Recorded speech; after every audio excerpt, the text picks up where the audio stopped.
Hello बच्चों, let's read the question. Describe the general characters of phylum Aschelinthes and discuss its taxonomic status. तो देखिए यहाँ पे की कॉन्सेप्ट आपका क्या हो जाएगा, फाइलम एस्केलिमेंथीस के मेंबर जिन्हें हम क्या कहते हैं, राउंड वर्म्स भी कहते हैं कॉमन। तो यहाँ पे की कॉन्सेप्ट क्या हो जाएगा, एस्केलिमेंथीस या फिर राउंड वर्म्स। इन्हें हम नेमैथोएलिमेंथीस भी कहते हैं।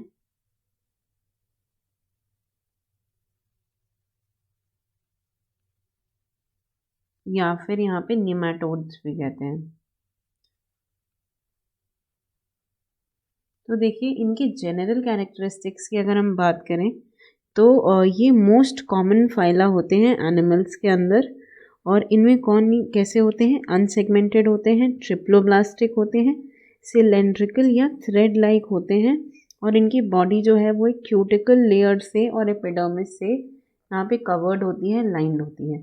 तो हम क्या कह सकते हैं कुछ चीज़ें इसके बारे में, अनसेगमेंटेड,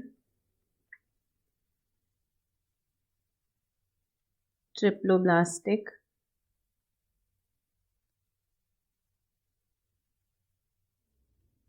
इसके अलावा यहाँ पे सिलेंड्रिकल या थ्रेड लाइक बॉडी होती है।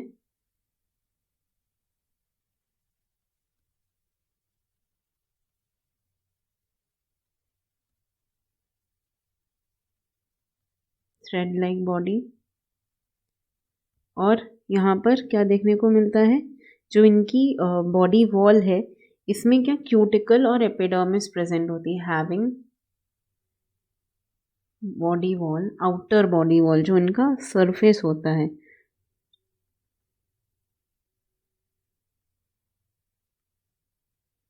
Covered by the cuticle.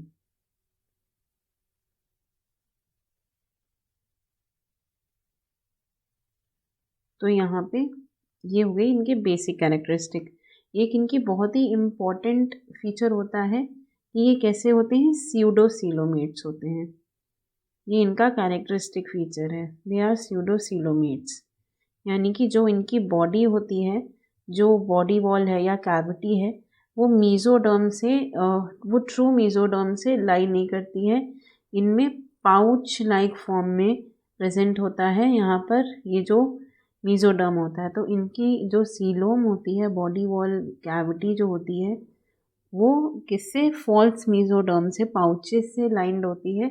इसीलिए हम इन्हें क्या कहते हैं, स्यूडोसीलोमेट्स।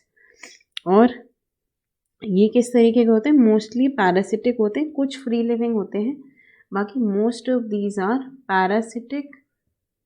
और यहाँ पे डिजीज कॉजिंग होते हैं, पैरासिटिक। और ह्यूमंस में बेसिकली इंटेस्टाइनल इन्फेक्शंस जो हैं वो कॉज करते हैं, इंटेस्टाइन में बेसिकली ये रहते हैं।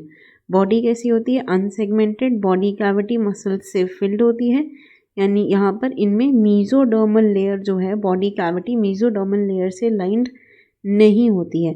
इनमें इंटरनल सिफेलाइजेशन होता है, यानी कि बॉडी जो है वो इंटरनली डिवाइडेड होती है, सेगमेंटेड होती है, लेकिन एक्सटर्नली बहुत ही कम डिफरेंशिएशन होता है एंटीरियर और पोस्टीरियर रीजन में। इनमें डिस्टिंक्ट हेड नहीं प्रेजेंट होता है। और माउथ कैसा होता है, एंटीरियर। तो देखिए यहाँ पे नो डिस्टिंक्ट हेड,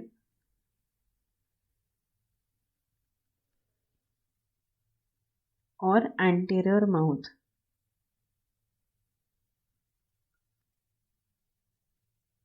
अब देखिए सिंस ये इंटेस्टाइन में प्रेजेंट होते हैं तो डेफिनेटली इन्हें क्या चाहिए होगा, इन्हें कोई ऐसा बचाव चाहिए होगा ताकि ये बॉडी के जो फ्लूइड्स हैं, एसिडिक या बेसिक फ्लूइड्स हैं, उनसे अपना बचाव कर सकें। तो इनकी जो बॉडी होती है वो टफ और रेजिस्टेंट क्यूटिकल से लाइंड होती है।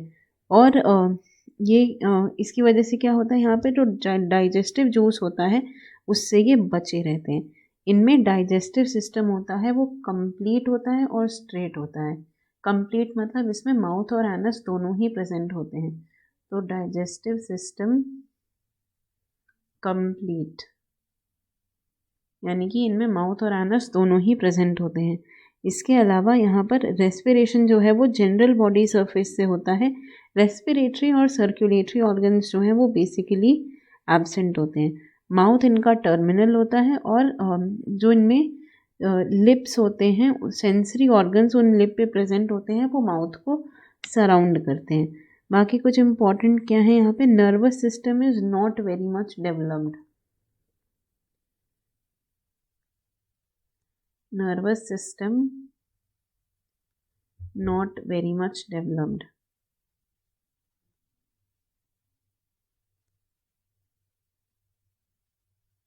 और इनमें जो सेक्सुअल ओरिएंटेशन होती है वो किस तरीके की होती है, फर्टिलाइजेशन यहाँ पर इंटरनल होती है, क्रॉस भी हो सकती है, सेल्फ भी हो सकती है। ये कैसे होते हैं, यूनिसेक्सुअल, यानी कि इनमें सेक्सेस सेपरेट होते हैं और सेक्सुअल डायमॉर्फिज्म भी प्रेजेंट होता है। तो यहाँ पर आप किसी को एक्सटर्नली देख के बता सकते हैं कि कौन सी मेल है और कौन सी फीमेल है। तो सेक्सुअल डायमॉर्फिज्म यानी दो अलग अलग तरीके की मॉर्फोलॉजी, तो ये प्रेजेंट होता है। और इनमें जो फर्टिलाइजेशन है वो इंटरनल होता है, डेवलपमेंट डायरेक्ट भी हो सकता है और इनडायरेक्ट भी। ये हो गया इसके कुछ जनरल कैरेक्टर्स। अब देखिए इसके टैक्सोनॉमिक स्टेटस की अगर हम बात करें तो उसे टैक्सोनॉमी में किस तरीके से क्लासिफाई किया गया है। तो यहाँ पर इनके क्लासिफिकेशन में एक हाइमन नाम के एक साइंटिस्ट हैं या टैक्सोनॉमिक रिसर्चर हैं, इन्होंने इसे एक डिस्टिंक्ट फाइलम के तौर पे कंसीडर किया है। He considered it as a distinct phylum.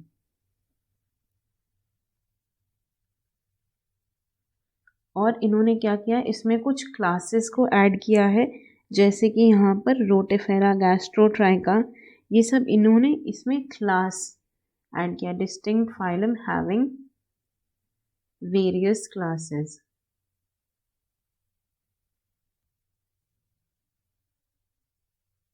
लेकिन कुछ और भी टैक्सोनॉमिस्ट्स हैं जो जूलॉजिस्ट हैं, कई सारे जूलॉजिस्ट हैं जो एस्के हेलीमेंथिस को एक सुपर फाइलम की तरह कंसीडर करते हैं, क्योंकि इसमें बहुत wide number of organisms present हैं, तो they have considered it as a super phylum. तो सुपर फाइलम एस्के हेलीमेंथिस। और इन्होंने जिनको हाइमन ने ग्रुप कहा है उसको इन्होंने क्या कहा है, इसमें बहुत सारे ग्रुप्स हैं जो फाइला के तौर पे प्रेजेंट हैं। तो इसमें अलग अलग तरीके के इन्होंने फाइला मेंशन किए हैं। कितने तरीके के, 5 तरीके के। रोटेफेरा, गैस्ट्रोट्राइका, यहाँ पे फाइलम रोटेफेरा, गैस्ट्रोट्राइका,